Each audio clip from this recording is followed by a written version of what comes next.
Hello students, मैं अंकित आपका mentor और फ्रेंड आपका स्वागत करता हूं एक और फ्रेश और कमाल अकाउंटिंग वीडियो में आपके फेवरेट चैनल द स्टूडियोज में। Let's get started.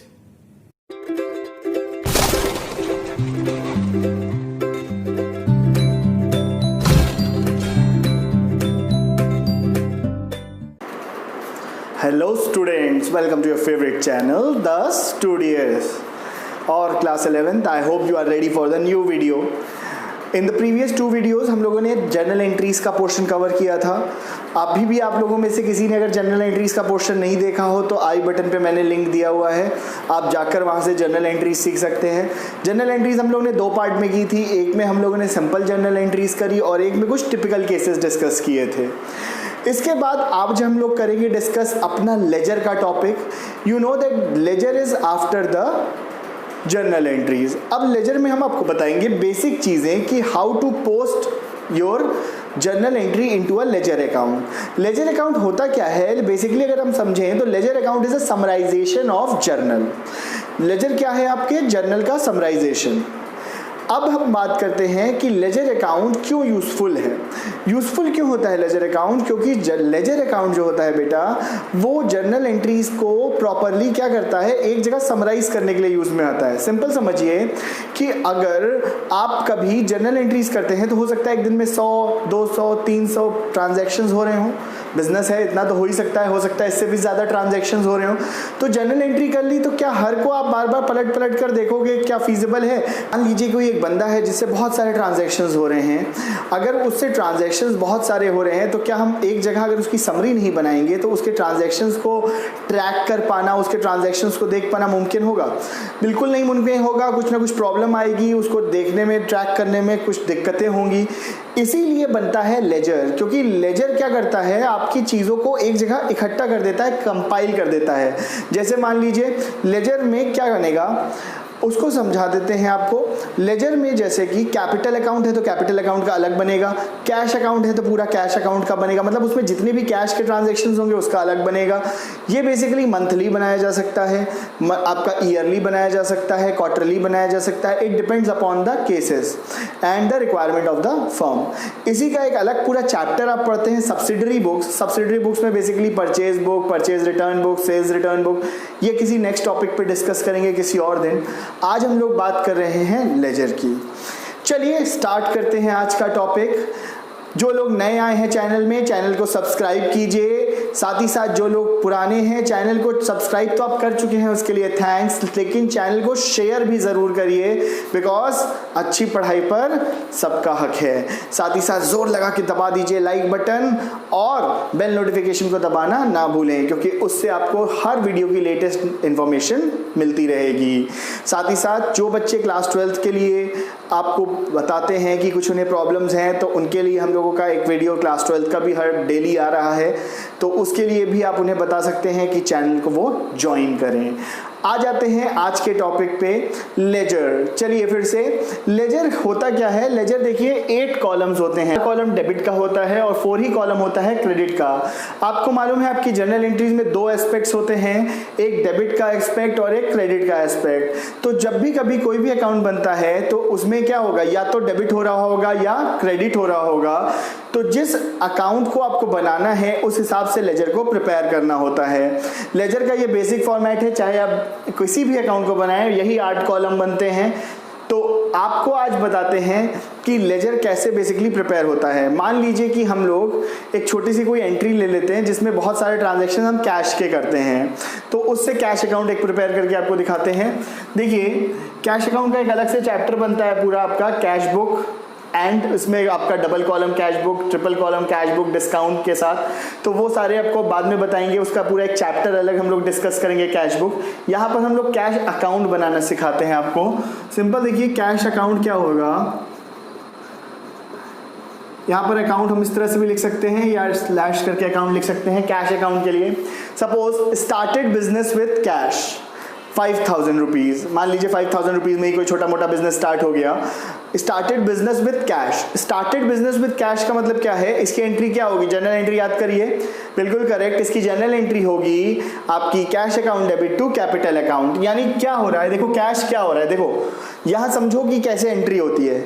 यहाँ देखो कैश क्या हो रहा है, कैश यहाँ पर डेबिट हो रहा है, करेक्ट। तो कैश किसकी वजह से डेबिट हो रहा है, कैपिटल की वजह से, करेक्ट। तो यहाँ पर आपको क्या लिखना है, मान लीजिए कि ये 1 अप्रैल को एंट्री हुई, 1 अप्रैल 20 को ये एंट्री हुई, तो यहाँ पर हो जाएगा टू कैपिटल, मतलब किसकी वजह से हो रहा है, तो टू कैपिटल 5,000, ये आपने लिख दिया अमाउंट। अब देखिए यहाँ पर आपको दो चीजें, यहाँ पर एक कॉलम दिख रहा है JF लिखा हुआ है यहाँ पर। ये JF क्या होता है, आपने जर्नल एंट्रीज जब की थी तो वहां पर आपने देखा था एक कॉलम बन रहा था LF, वहां पर था लेजर फोलियो। इसी तरह से यहां पर होता है जर्नल फोलियो। जर्नल फोलियो वो बताता है कि कोई भी एंट्री जो हम कर रहे हैं वो जर्नल एंट्रीज वाली जो किताब है हमारी पूरी, उसके किस पेज में है, उसके किस जगह पर है, उसका रेफरेंस, कि आप वहां पे आसानी से पहुंच सको। तो पहली एंट्री आपको क्लियर है कि कैश क्या हो रहा था, डेबिट हो रहा था, किसकी वजह से डेबिट हो रहा था वो लिखना होता है, जिसकी वजह से वो काम हो रहा हो। तो क्या किसकी वजह से काम हो रहा है, टू कैपिटल। मान लीजिए अब एक next entry I, sold goods for ₹50,000। अब सोल्ड गुड्स फॉर ₹50,000, सोल्ड मतलब क्या हुआ, हम लोग कोई गुड्स बेच रहे हैं, तो गुड जब हम बेच रहे हैं यानी गुड्स क्या हो रहे हैं, हमारे पास से जा रहे हैं, तो क्या एंट्री होगी, cash account debit to sales account, क्योंकि भाई किसी का नाम तो दिया नहीं, यानी कैश में एंट्री हो रही है। तो क्या हो रहा है, फिर से देखो कैश तो डेबिट हो रहा है, किसकी वजह से डेबिट हो रहा है, सेल्स की वजह से। तो मान लीजिए 3 अप्रैल को एंट्री थी, तो 3 अप्रैल को एंट्री क्या हो जाएगी, टू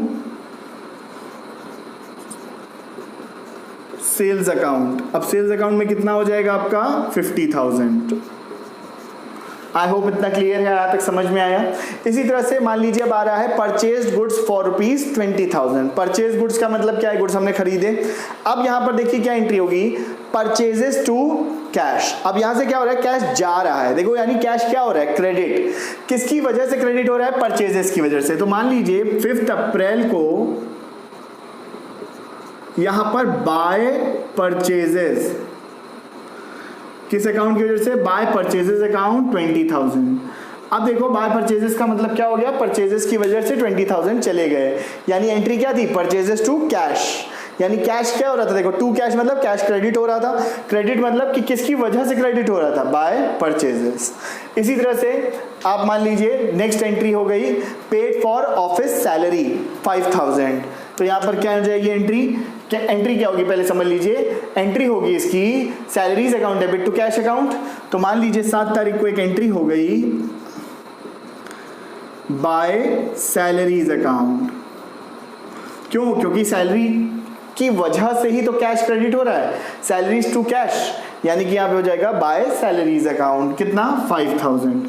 अब मान लीजिए कि महीने की एंडिंग पे पहुंच गए, अब कोई इसके बाद कोई ट्रांजैक्शन हो नहीं रहा, तो अब क्या करना होगा, अब आपको यहाँ पे एक बैलेंसिंग फिगर निकालना पड़ेगा। देखिए यहाँ पे बैलेंसिंग फिगर कैसे निकलता है, जिस भी साइड का टोटल ज्यादा दिखाई दे। देखिए आपको यहाँ पर देख के ही समझ में आ रहा है कि डेबिट का टोटल ज्यादा है, क्रेडिट का कम है। तो डेबिट का टोटल जब ज्यादा होता है और क्रेडिट का टोटल कम है, तो कौन सा बैलेंस है, ये डेबिट बैलेंस। कौन सा बैलेंस है, डेबिट बैलेंस। और जब कभी क्रेडिट का बैलेंस ज्यादा हो और डेबिट का बैलेंस कम हो, तो हम उसको लिखते हैं क्रेडिट बैलेंस। याद रखिएगा, बहुत इंपॉर्टेंट, भूलिएगा नहीं। जब कभी किसी भी आप कह सकते हो लेजर में डेबिट का बैलेंस ज्यादा है, मतलब डेबिट ज्यादा है, और उसको बैलेंस करने के लिए हम लोग कहाँ लिख रहे हैं, क्रेडिट साइड पे। क्रेडिट साइड पे लिख जरूर रहे हैं, लेकिन वो बैलेंस किसका ज्यादा है, डेबिट का, तो वो कहलाता है डेबिट बैलेंस। इसी तरह से जब कभी आपका मान लीजिए क्रेडिट साइड ज्यादा है और आप डेबिट पे बैलेंस कर रहे हो, यानी कि टू बैलेंस क्रेडिट डाउन लिख रहे हो, तो उस केस में क्या होता है आपका क्रेडिट बैलेंस। पहले देखिए, देख लीजिए तो ज्यादा अच्छे से हो सकता है समझ में आए।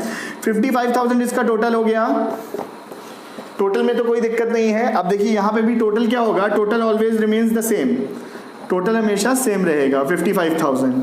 अब देखिए 30 अप्रैल बाय बैलेंस CD, यहाँ पे क्या हो जाएगा, बाय बैलेंस क्रेडिटेड डाउन।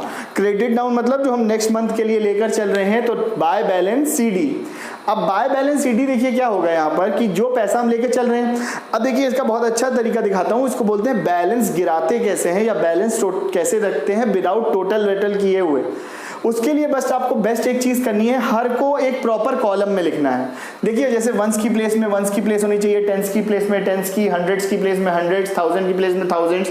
मतलब क्या है कि हर एक जगह डिजिट परफेक्टली लिखे होने चाहिए, तो आपको टोटल भी नहीं करना पड़ेगा और आप डायरेक्टली आप क्या कर सकते हो, बैलेंस को निकाल सकते हो। कैसे? देखिए मान लीजिए यहाँ जीरो की डिजिट्स हैं, जीरो, ये भी जीरो, ये भी जीरो, हंड्रेड तक जब जीरो था। अब यहाँ पर देखिए कितना है, थाउजेंड की डिजिट में 5 और यहाँ पे भी 5, 5 माइनस 5 फिर से जीरो हो गया। ठीक, अब देखिए यहाँ पर कितना है, 2 और यहाँ पर है 5, 5 में से 2 गया तो बचा 3, तो बैलेंस कितना आ गया, 30,000। यानी कि बाय बैलेंस क्रेडिटेड डाउन 30,000। ये एक तरीका होता है बैलेंस को निकालने के लिए। आपको क्या करना है, फिर से समझ लीजिए, टोटल आप जब भी करें तो हर यूनिट्स प्लेस यूनिट्स में रहिए, टेंस में रखिए हर अमाउंट की। ये नहीं कि उसको टेढ़ा मेढ़ा लिखेंगे। अगर एक साथ एक के नीचे एक लिखेंगे प्रॉपरली तो आप क्या करेंगे, उसका टोटल करने में आपको ईजी रहेगा, आपको बिना टोटल किए भी माइनस आप कर पाएंगे। चलिए अब इसके बाद देखते हैं आपको ये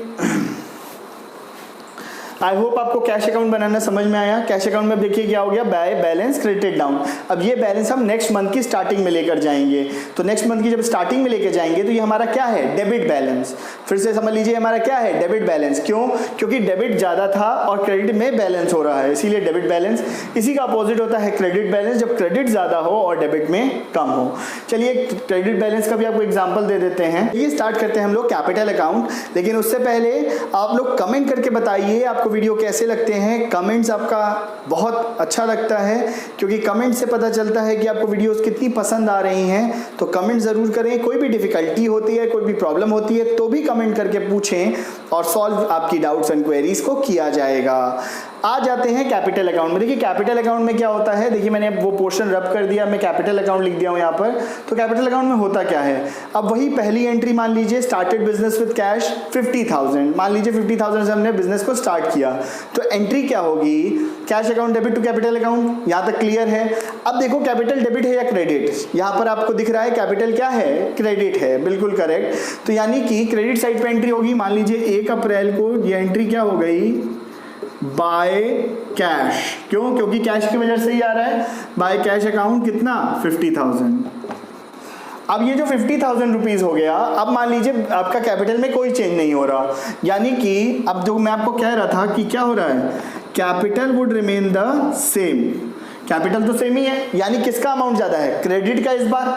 इस बार डेबिट तो कम है, तो उस केस में अब यहां पर कैसा बैलेंस आएगा, क्रेडिट बैलेंस। कौन सा बैलेंस, क्रेडिट बैलेंस। शो भले ही वो डेबिट साइड पे हो रहा है लेकिन वो क्या होगा, क्रेडिट बैलेंस।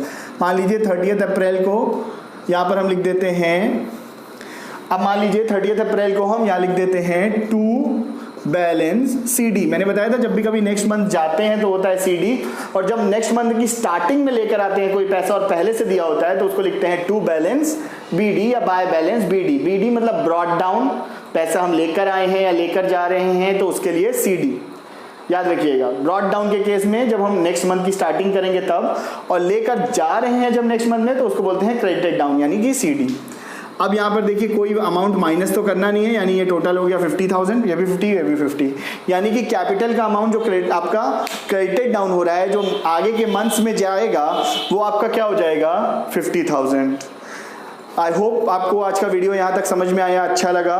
आ जाते हैं अब नेक्स्ट अपने ही सबसे इंटरेस्टिंग सेक्शन में, जहाँ पर आप लोग बोर्ड पॉइंट ऑफ व्यू, जो आपका 11th में आपका ICSE बोर्ड होने वाला है, इसी तरह CBSE में भी बोर्ड प्रिस्क्राइब होने वाला है। हो सकता है इस साल कोरोना की वजह से ना हो, लेकिन जो एग्जाम पॉइंट ऑफ व्यू से इंपॉर्टेंट क्वेश्चन इसमें पूछा जाता है वो क्या है।